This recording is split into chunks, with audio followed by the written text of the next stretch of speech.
Hoje cantamos juntos com entusiasmo, transformando a terra girante em sonhos do coração.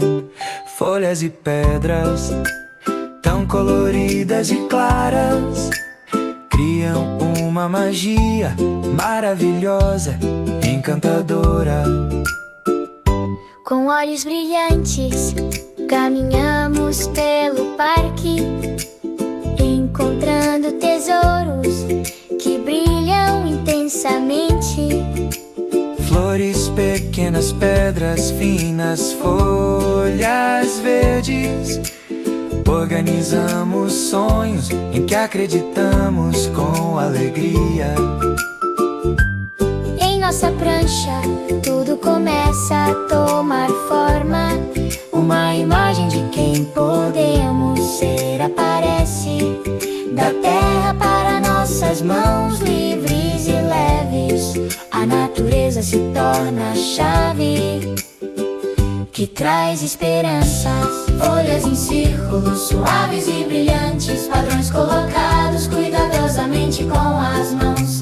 Pedras como estrelas alinhadas, a beleza surge pouco a pouco, movendo as mãos em ritmo, corações em sintonia. Criamos sob a lua dourada à noite, camada por camada, forte e verdadeiro. Pedra e folha embelezam nossa obra, lado a lado sem nos separar.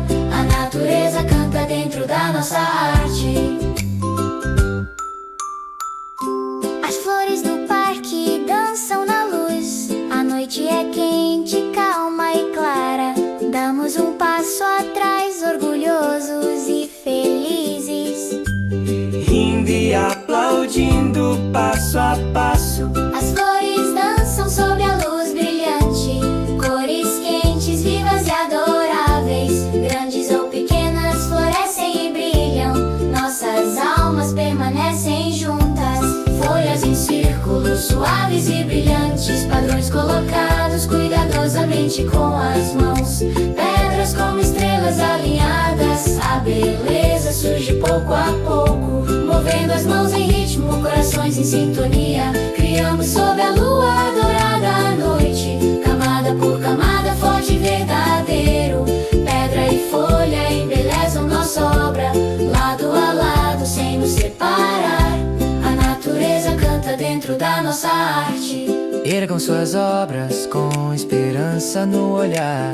Juntos vivemos a arte, Passo a passo, transformando momentos em sonhos novamente. Com nossa equipe mágica, unidos para sempre.